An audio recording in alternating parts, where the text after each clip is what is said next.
مذہب اور پیروان مذہب کا امتیاز ہمیشہ پیش نظر رکھنا چاہیے۔ یہ دو مختلف چیزیں ہیں۔ مذہب کے بارے میں ہماری 2/3 مایوسیاں اسی غلطی کا نتیجہ ہوتی ہیں کہ ہم بسا اوقات ان دونوں کا عددی اختلاف بھول جاتے ہیں۔ دنیا کی کوئی تعلیمی صداقت بھی ایسی نہیں جس کے پیروں کے فہم و عمل کو حجت قرار دے کر ہم حقیقت کی طرف قدم بڑھا سکتے ہوں۔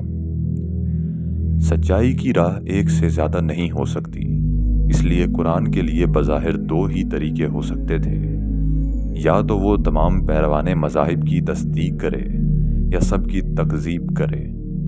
سب کی تصدیق نہیں کی جا سکتی تھی کیونکہ ہر ایک دعویٰ دوسرے سے متضاد تھا۔ اسی طرح سب کی تکذیب بھی صداقت کے خلاف تھی، کیونکہ اس صورت میں دنیا کی مذہبی صداقت سے خالی ہونا لازم آتا تھا اور انسان کی روحانی تربیت کی تمام بنیادیں منہدم ہو جاتی تھیں۔ بس اس نے دونوں طریقوں میں سے کوئی طریقہ بھی اختیار نہیں کیا، ایک تیسری راہ اختیار کی۔ اس نے کہا کہ دنیا کے تمام مذاہب حق ہیں، لیکن حق کے پیروان مذاہب حق سے منحرف ہو گئے ہیں۔ جس قدر بھی گمراہی ہے، جس قدر بھی اختلاف ہے، جو بھی دعووں کی لڑائی اور جماعت بندیوں کا تصادم ہے، پیروان مذہب کے فہم و عمل میں ہے، مذہب کی تعلیم میں نہیں ہے۔ اگر پیروان مذہب کا یہ انحراف دور ہو جائے جو حق نہیں ہے، تو ہر جماعت کے پاس وہ چیز باقی رہ جائے گی جو حق ہے۔ یہی مذاہب عالم کا مشترک حق دنیا کی عالمگیر روحانی صداقت ہے۔ ابوالکلام آزاد۔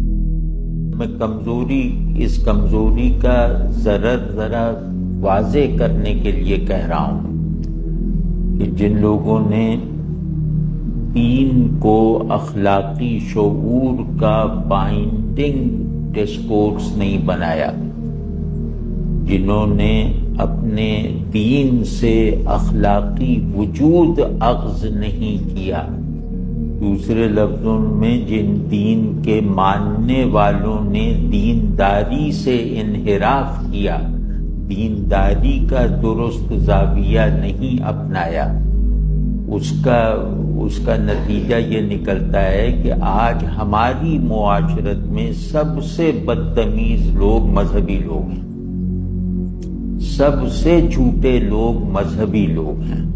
مطلب کسی مذہبی عالم سے یا تحریکی آدمی سے، الا ماشاءاللہ ظاہر استثناء بہت ہے، لیکن اکثریت کا یہ حال ہے کہ اگر کسی مذہبی رجحان یا مذہبی علم یا مذہبی دعویٰ رکھنے والے آدمی سے آپ کا کوئی اختلاف ہو جائے تو آپ ہر بدتمیزی، ہر بہتان، ہر جھوٹ، ہر تہمت کے لیے تیار رہیے۔ تو یہ منکرین دین کی اخلاقی سطح دین کے ٹھیکیدار بن جانے والوں سے بہت بلند ہے معاشرتی معاملات میں۔ مطلب میں کسی سیکولر آدمی سے لڑ جاؤں تو میں یہ توقع نہیں کروں گا کہ وہ میری عزت پہ حملہ کرے گا، وہ میری نیت کی تشخیص کرے گا۔ لیکن 100 مذہبی لوگوں سے لڑائی ہو جائے تو 95 سے یہ یقین رکھنا چاہیے کہ یہ آپ کی آبرو ریزی کرے گا، یہ آپ کو بے عزت کرے گا، یہ آپ کو بے عزت کرنے کے لیے جھوٹ بولے گا، یہ آپ پر بہتان رکھے گا اور یہ آپ کی ہر جگہ غیبت کرے گا۔ لیکن اللہ کی پناہ مانگو ان مولویوں سے کہ جو تمہارا کوئی عیب دیکھ کر اسے ساری دنیا میں پھیلانا دینی فریضہ سمجھتے ہیں۔ تو یہ سب کیا ہے کہ دین کو ٹھیک پوزیشن لے کے قبول ہی نہیں کیا ہوا، دین کو مطلب یہ کہ بالکل خانہ زاد بنایا ہوا ہے۔ تو یہ سب نہیں. تو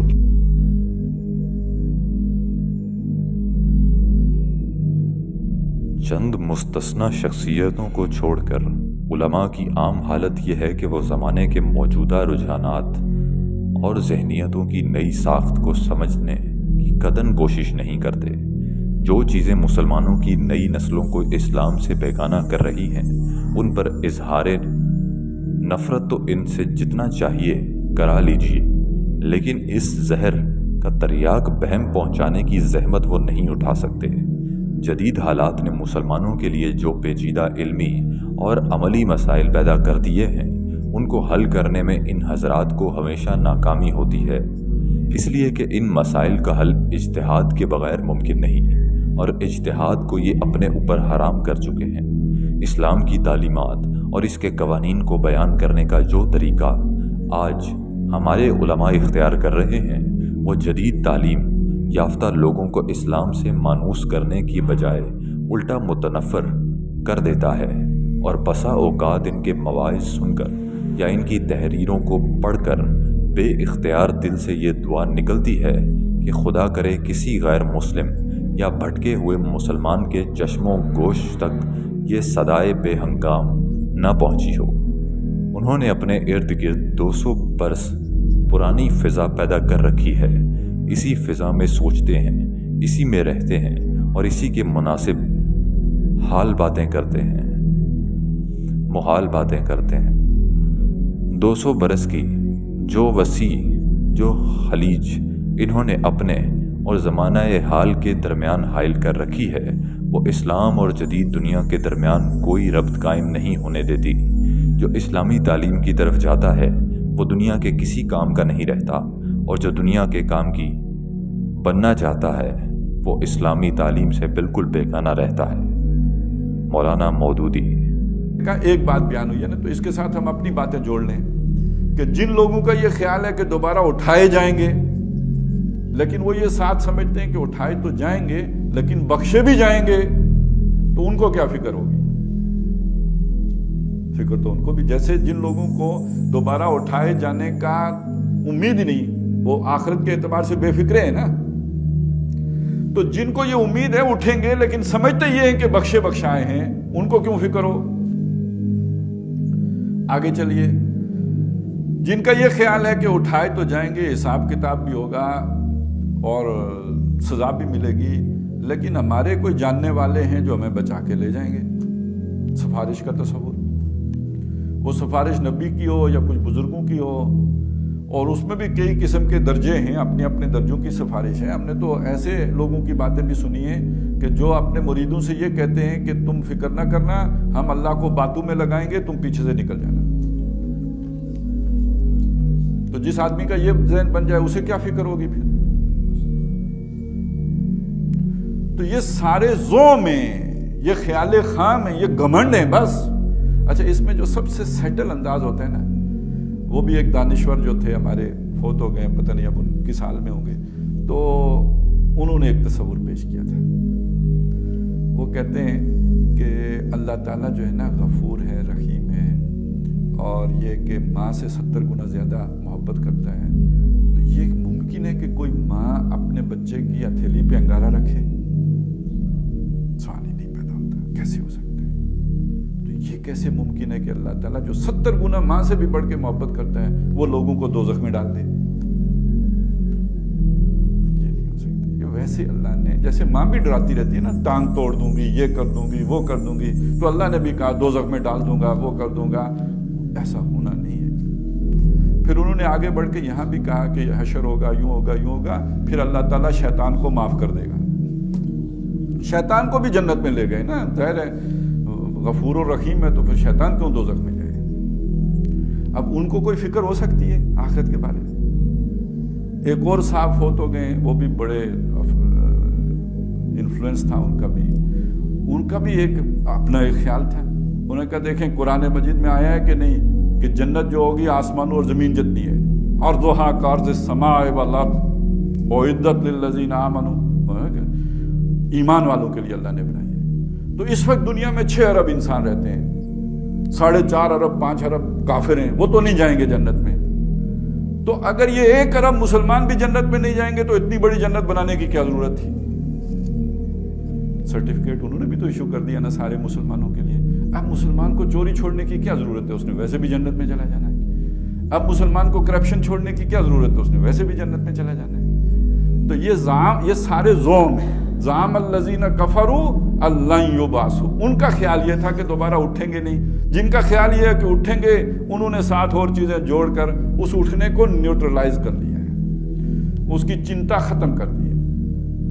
اور پھر کسی کو خیال آیا ہوگا کہ چلو یہ تو حشر کے دن ہوگا نا, یہ اس سے پہلے قبر میں جو ستیاناس پھر جائے گا اس کا کیا کریں؟ پرویز صاحب نے کہا اس کی فکر ہی نہ کرو. ایسا وہ عدالت لگنے سے پہلے کیسے سزا ہو سکتی ہے بھائی؟ آپ بے فکر رہیں. وہ بھی کوئی قبر ببر کا عذاب بھی نہیں ہے. یہ سارے مولویوں نے ڈھکوسلے بنا دیے. تو بے فکری, جب اس سطح کی بے فکری آ جائے گی تو پھر عمل سیدھا نہیں ہو سکتا. پھر آپ واز کہتے رہیں, کسی کو کیا پرواہ ہے اس بات کی. تو زعم الذین کفروا ان لن یبعثوا قل. اب یہ دیکھیے انداز, اے نبی فرما دیجئے بلا کیوں نہیں, وَرَبِّي اور مجھے میرے رب کی قسم ہے, لَتُبْعَثُنَّ تم لازماً اٹھائے جاؤ گے, ثُمَّ لَتُنَبَّؤُنَّ بِمَا عَمِلْتُمْ پھر تم لازماً جتلا دیے جاؤ گے جو کچھ تم عمل کیا کرتے تھے. اس چیز کو نبی صلی اللہ علیہ وسلم نے اپنے خطبے میں اور آگے بڑھایا ہے. اس میں بڑی عمدہ مثال دی ہے. یہ جو یہاں نا تبعثن, تو وہاں تم لازماً اٹھائے جاؤ گے جیسے روز صبح اٹھ جاتے ہو. پہلے یہ تم مرو گے جیسے تم روز رات کو سو جاتے ہو, اور پھر تم لازماً اٹھائے جاؤ گے جیسے تم روزانہ صبح اٹھتے ہو. پھر تمہیں پورا پورا بدلہ دے دیا جائے گا, نیکی کا نیک بدلہ, برائی کا برا بدلہ. بالسوء سوء, جو برائی کی ہوگی وہ, اور وہ بدلہ کیا ہوگا؟ وَإِنَّهَا لَجَنَّةٌ أَبَدًا, یا تو وہ ہمیشہ کی جنت ہوگی, اور لَنَارٌ, یا یہ کہ ہمیشہ کی آگ ہوگی.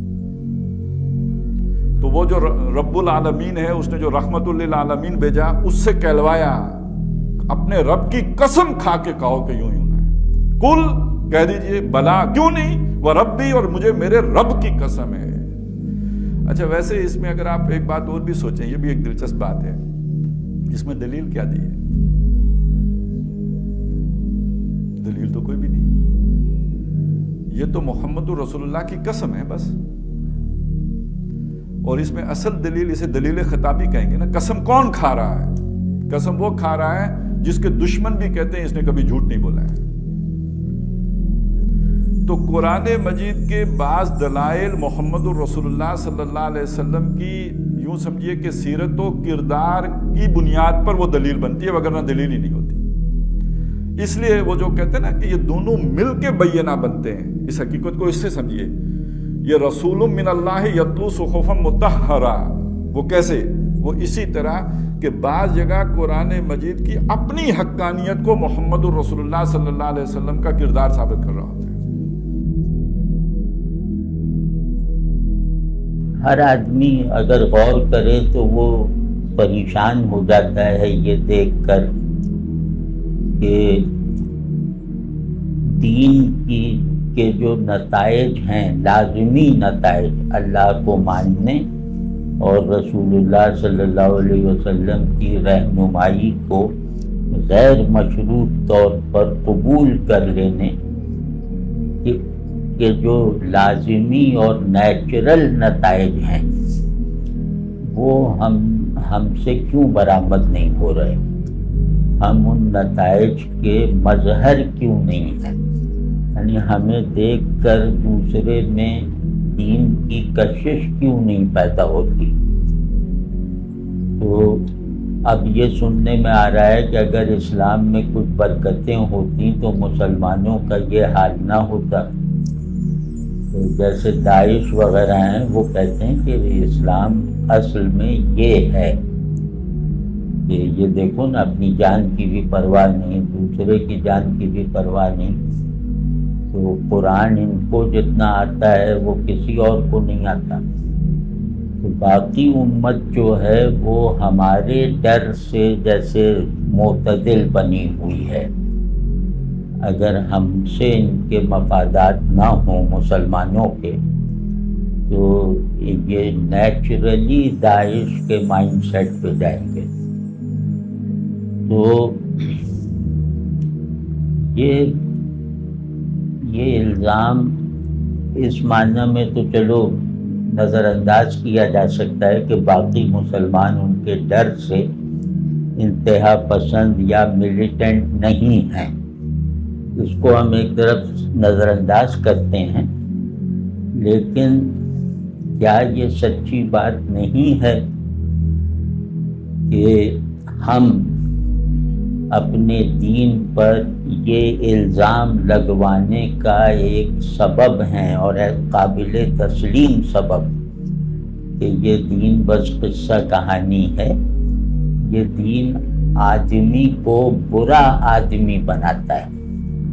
اب اگر ذرا جن لوگوں کی نظر ہو نا کہ جو باہر لٹریچر لکھا جا رہا ہے یا غیر مسلموں کے اندر اسلام کے بارے میں جو گفتگویں چل رہی ہیں وہ تو جانتا ہے، اور جو نہیں جانتا اس کو کم از کم اتنا جان لینا چاہیے تاکہ حمیت بیدار ہو جائے، کچھ شرم آ جائے کہ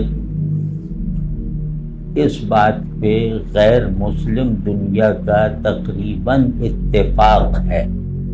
وہ غیر مسلم بھی جو پہلے مسلمانوں کے ہمدرد ہوا کرتے تھے، ان کا اب اس بات پر اتفاق ہو گیا ہے بڑی حد تک کہ اسلام انسان دشمن دین ہے،